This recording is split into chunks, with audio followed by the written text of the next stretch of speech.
Shalom saudara terkasih dalam Tuhan Yesus Kristus. Senang kembali berjumpa dengan saudara seiman sekalian dimanapun saat ini berada di seluruh Indonesia. Saya berdoa dan berharap setiap saudaraku dalam perlindungan Tuhan Yesus Kristus. Saat ini saudara, saya akan berdoa bagi saudara-saudara semua yang mengalami sakit, yang mengalami masalah, yang mengalami tekanan, depresi. Percayalah saudaraku bahwa Tuhan kita di dalam Yesus Kristus sanggup menolong saudara. Dia adalah Tuhan yang hidup dan hidup sampai sekarang. Tapi sebelum saya berdoa bagi saudara, saya ingin menyampaikan kebenaran firman Tuhan kepada saudara yang kadang-kadang jadi perdebatan di media sosial. Ya, saudaraku, ada beberapa pertanyaan yang mengatakan bahwa siapa yang mencabut nyawa Yesus? Ya. Nah, saudara lihat, perhatikan ya. Di dalam Yohanes 10 ayat 15. Sama seperti Bapa mengenal aku dan aku mengenal Bapa, dan aku memberikan nyawaku bagi domba-dombaku. Ada lagi padaku domba-domba lain yang bukan dari kandang ini. Domba-domba itu harus kutuntun juga dan mereka akan mendengarkan suaraku. Dan mereka akan menjadi satu kawanan dengan satu gembala. Ini adalah perumpamaan saudara ya. Jadi Yesus memberikan perumpamaan terhadap sebuah gembala kepada domba-dombanya. Lihat saudara.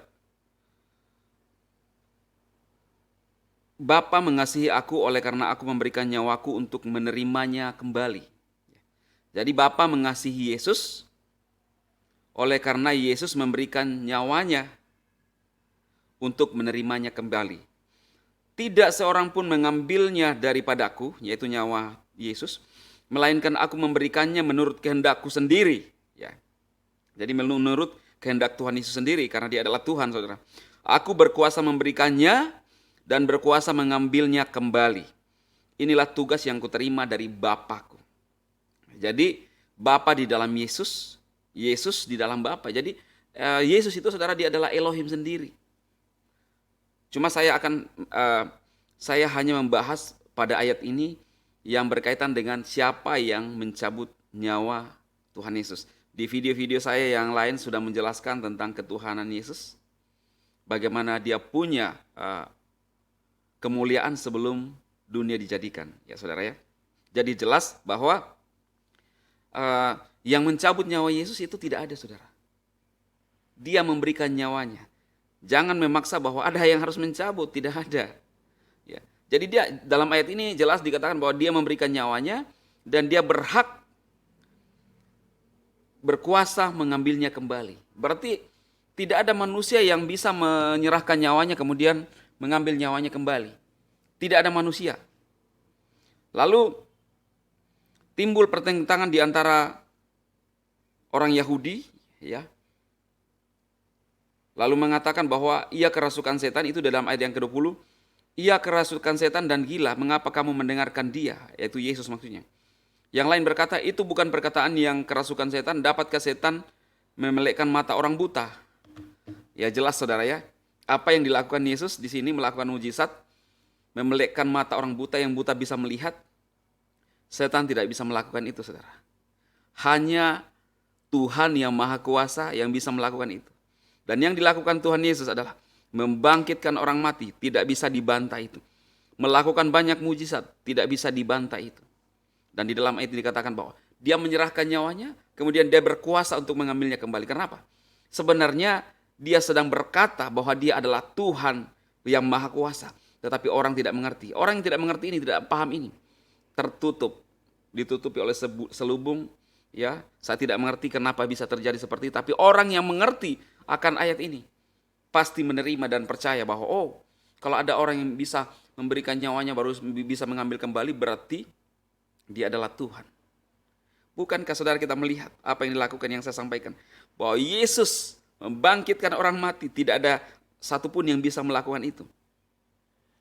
Kuasa iblis tidak bisa membangkitkan orang mati.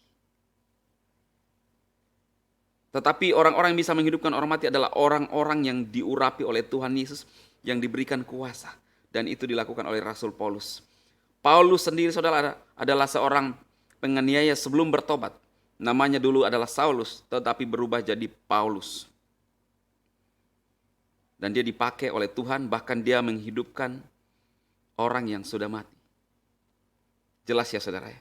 Jadi saudaraku terkasih, saya ingin menyampaikan kepada saudara semua, bahwa kalau pilihan kita percaya kepada Yesus, khususnya saudara seiman atau ada saudara-saudaraku yang ragu-ragu, Kristen KTP hanya identitas. Saya mengajak saudara untuk masuk lebih dalam lagi, untuk mengasihi, untuk percaya dia, bahwa dia adalah Yesus. Jangan ragu untuk percaya kepada dia. Dan kelak dia akan datang untuk membawa kita masuk dalam kerajaannya, yaitu roh yang ada di dalam kita akan dibangkitkan. Daging ini saudara tidak memperoleh tempat dalam kerajaan surga. Daging berbicara tentang tubuh jasmani.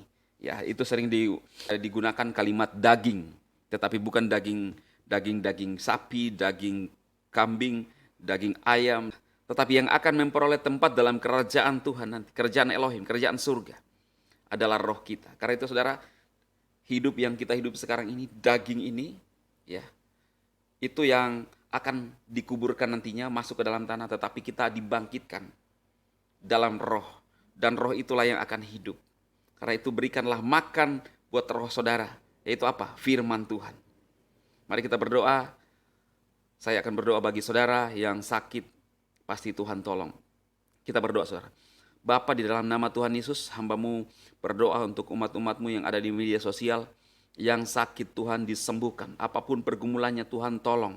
Sakit apapun yang dia hadapi saat ini, aku berdoa Tuhan adalah penyembuh, Yesus adalah penyembuh yang melakukan banyak mujizat. Kami percaya bahwa mujizat-Mu masih nyata sampai saat ini.